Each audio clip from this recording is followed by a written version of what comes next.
So a while ago, I did a part 1, very raw and real question and answer segment Q&A that you guys had sent me some questions and I answered them. And I didn't get around to answering all the questions that you guys had. And so I said I was gonna do a part 2. And I just finished filming my Christmas videos of what I got my kids for Christmas, and I'm gonna be wrapping a couple of them right now. So I thought, why not just do a wrap and chat? I'll answer some of your questions while I wrap up some of these gifts. All right, so you might hear my kids in the background because they're watching a show. So the very first question that's on here is yours and Tori's podcast on YouTube as well? Or how can that be accessed? Would love to listen. Okay, so we do have our podcast. If you didn't know, I do a podcast with Tori Oglesby over at the Oglesby Ohana called The Fruitful Vine.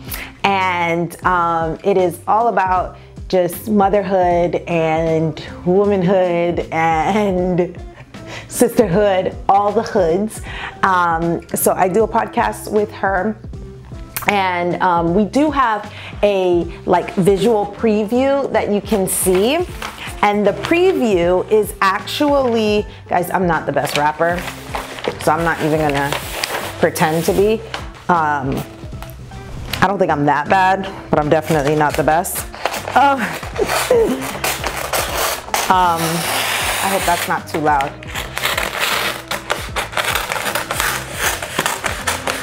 But anyways, this year I decided to do, you know how people wrap in the craft paper? So I thought that would be cute, that would be different because everything we're doing is black and white this year. So if you want to see the gifts that I'm wrapping, got a video that came out on Monday talking all about what we got our kids for Christmas, so you can definitely check that out. Do we have our podcast on YouTube? No, we don't. Yes and no. We've got a 4-minute preview of our podcast. Every episode that we do that comes out once a week on YouTube. But the full video of the podcast is actually available with our membership. And so, yes and no. So I'll link the Fruitful Vine YouTube channel here, as well as the full, where you can listen to it for free, the full podcast.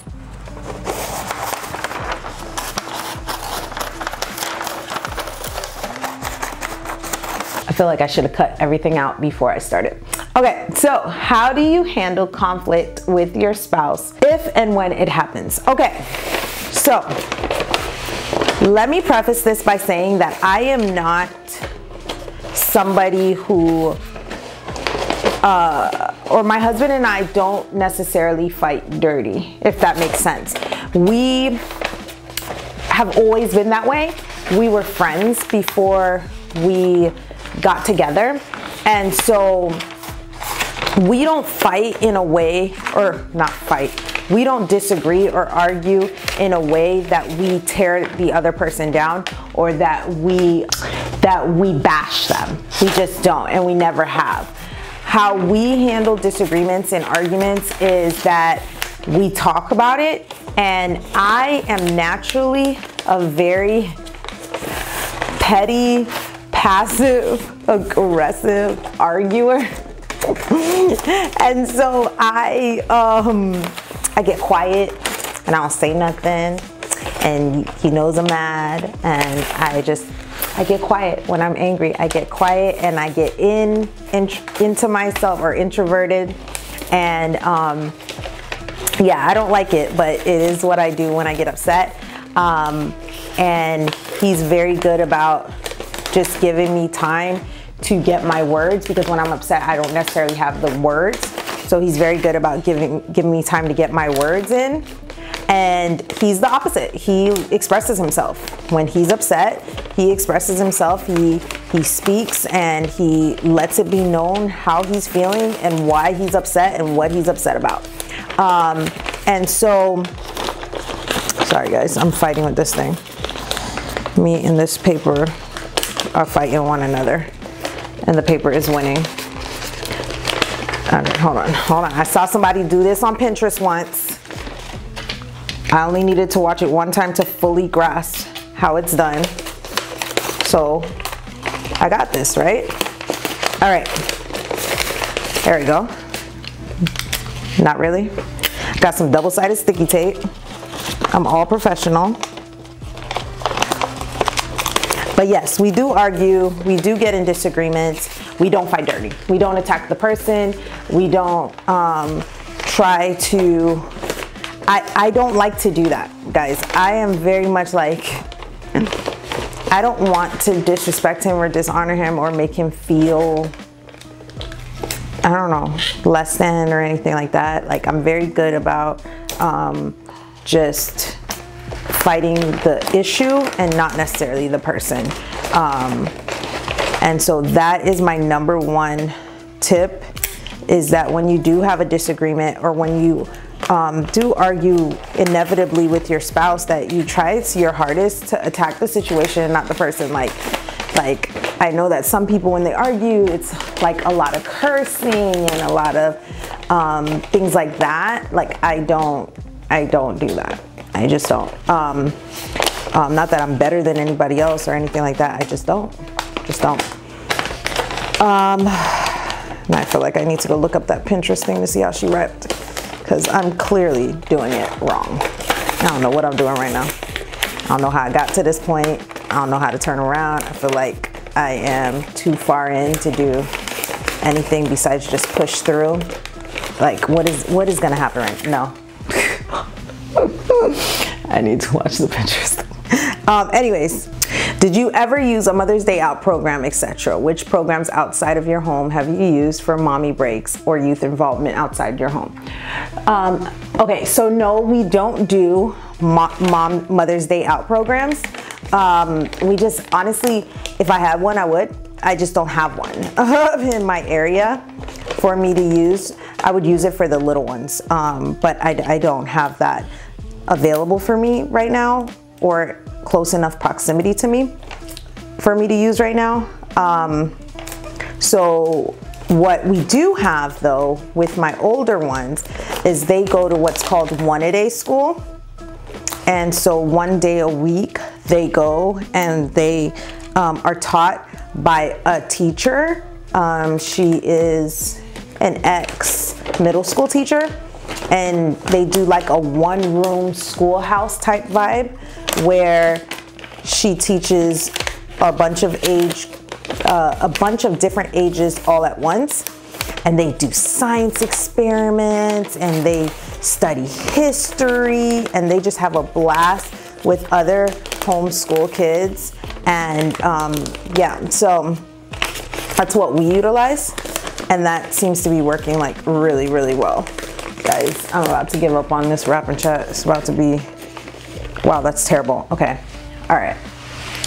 Never mind, we're doing it the Pinterest way. I'm just gonna do it the way that I've always done it, because that's not gonna work. In the past, I have done co-ops, but that's not really a mom break. Sorry, guys. I hope this is not ridiculously loud. Okay, that's enough. That's enough. That's enough. That's enough. Did I mention that I'm not really good at this? Okay. Take 351. Okay. This is what I usually do, so I don't know why I'm trying to do things different. When you know something that works, just do what works, you know? Why try to reinvent the wheel? So this is what I always do, is that like I just tape both sides, or I tape it down like this. There's gonna be one ugly side, it's usually on the bottom.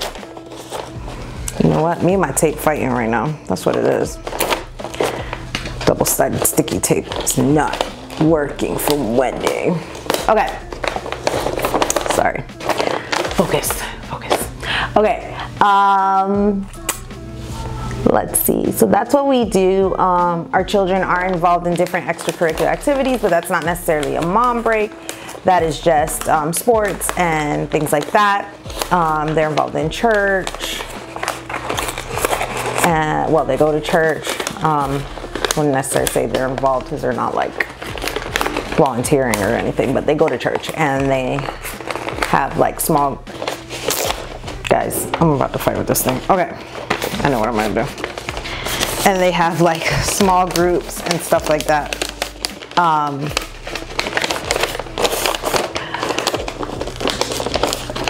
The realities behind Wendy rapping.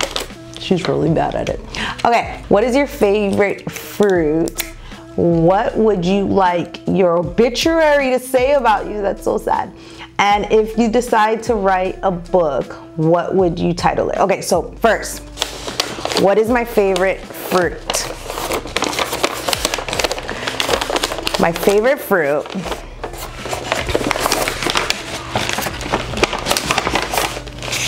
I mean, like, I really like kiwi, and I really like strawberries. So I'm kind of like trying to decide which one wins, like which one's the ultimate favorite. I don't know. I'd say kiwi. Kiwi wins, okay? So my favorite fruit, kiwi. Look at this. Look what I'm about to do right now. I'm about to just cut off all this extra. What would you like my obituary to say something about me? That's sad. I actually have a pretty, I know, the Christian homeschooling mom. I actually have like, I'm actually scared of death. I know, it makes no sense because we all have to die. We all are going to die. But I just have this irrational fear of death and lizards. But you know, but I just wanted to say that, you know, that she was a child of God and she loved God, and she, when you saw her, she was here to help and to serve and to not make the world about her. So that's something to that point. She loved her kids. She was a good mom. She loved her husband. She was a good wife. Her grandkids, she loved them too. Her great grandkids, you know, she lived long. She lived so long. Oh. No, but yeah. So yeah.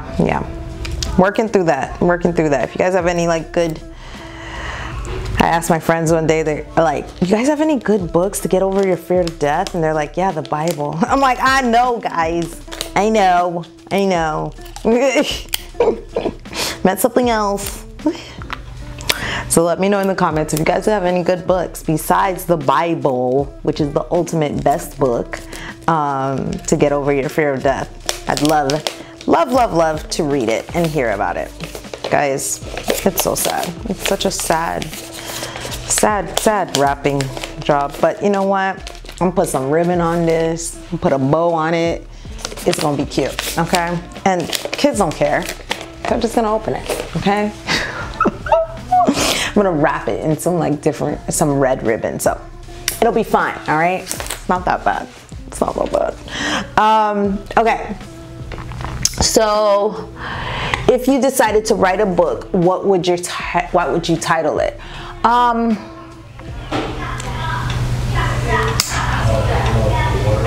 How to find peaceful presence. That's what I would name it. That's what I'll title it.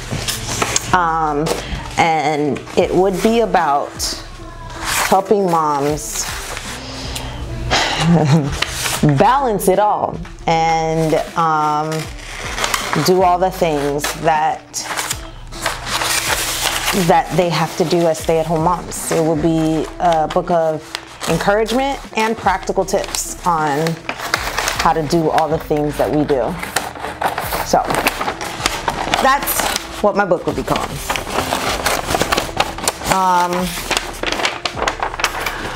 Okay, what do you do to recharge? Do you struggle with mom guilt? I do. I do struggle, like right now.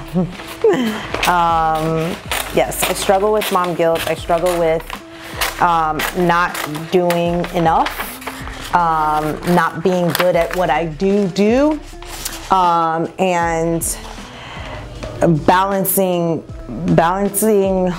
all the responsibilities and the things that I have to do. So yes, I do struggle with mom guilt.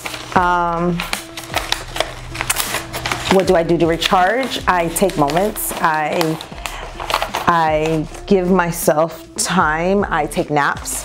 Take lots of naps. I prioritize. I prioritize taking care of myself. I prioritize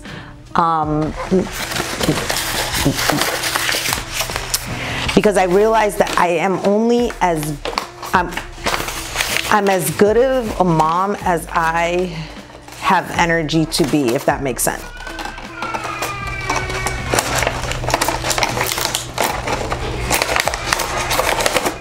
Sorry.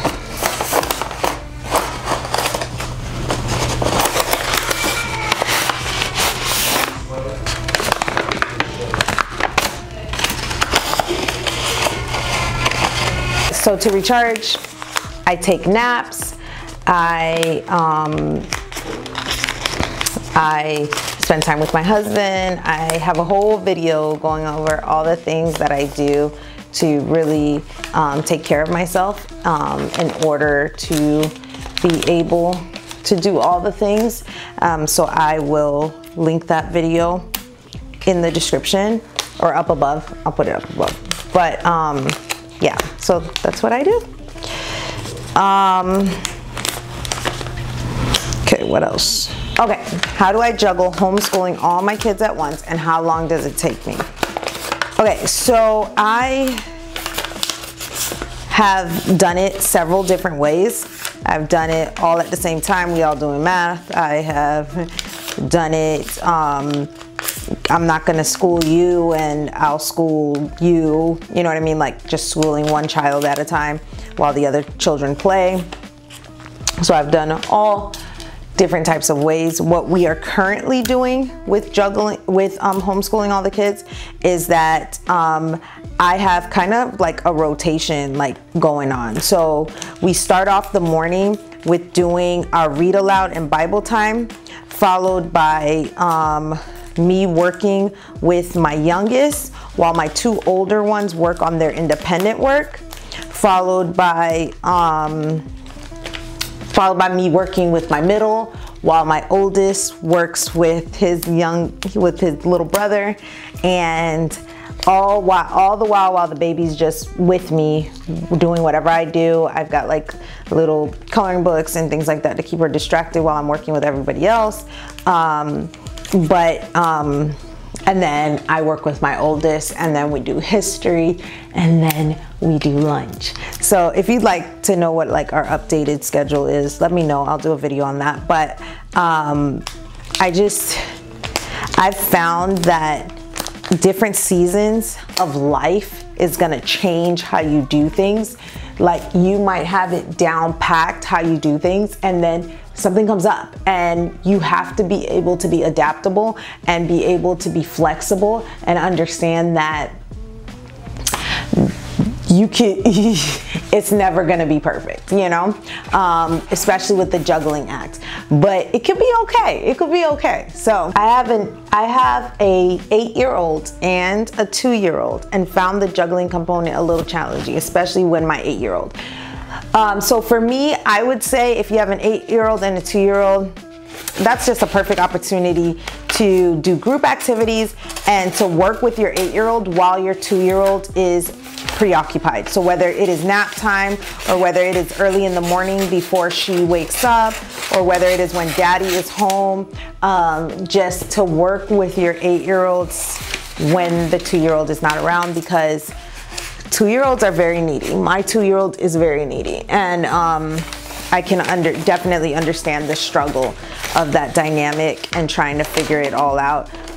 So if you have the opportunity to not have to do it all at once, I'd recommend that. My toddler wants my undivided attention. Yes, I would definitely work while she's asleep, and work when you can have her distracted. Even if you could put her, I know I'm like a big proponent of like not too much screens for kids, but educational screens, especially when you need to work with other ones. I don't necessarily have issues with that, and I have done that. So that would definitely be my top recommendation. Have you ever struggled with anger or rage? If so, how did you handle it? 100% yes, I have. I have a whole video talking about how not to yell, and I'll link that up above. But yes, I have struggled with anger and rage. I have read some books. I have this book called Pitching a Fit, and that book has really helped me deal with a lot of the anger. I still deal with anger. I find praying through it. I find changing tasks. I find there's a bunch of different tips and tools that you can do. And like I said, I'll link that video so you can watch to see all the tips and tools. But my number one tip and tool is accountability. Get yourself some girls that you can just reach out to when you're having those really hard days and just be like, y'all, I can't. And they just help to, my friends, they just really help to refocus me and recenter me and just help me, look, you're not alone, you know, you're not the only one, like, you got this, we got this. And or they'll tell me, did you pray, Wendy? Oh yeah, I forgot to pray, you know, or they'll, you know what I mean? Community and accountability is everything, in my opinion. Yeah, so because you can speak so much lies to yourself, and having that accountability and having community is priceless. So get some girls that you can talk to. If you're able to, call the hubs, pray, get your mom, get your time, because it's hard to be thebomb.com on empty. So get your time to really work on yourself, you know, and do what you need to do to make sure that you're good, so that you can deal with whatever triggers are arising. But pray, breathing, all the things.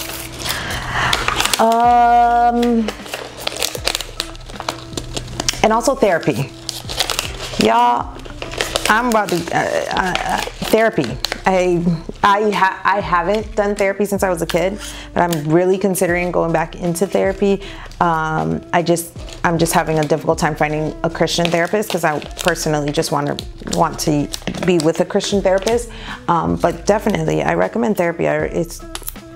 Mental health is so important, and I feel like we only go to therapy when we're at our breaking points, and sometimes it could just be like a well check, you know what I mean?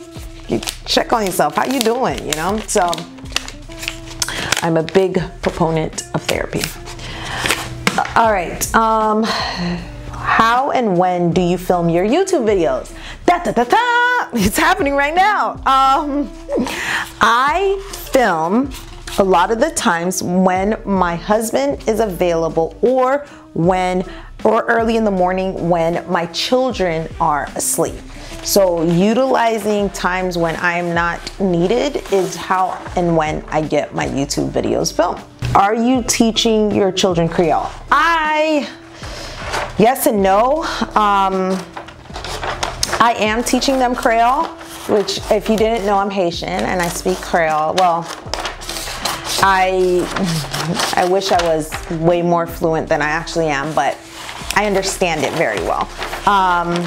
And so I am working on teaching my children Creole.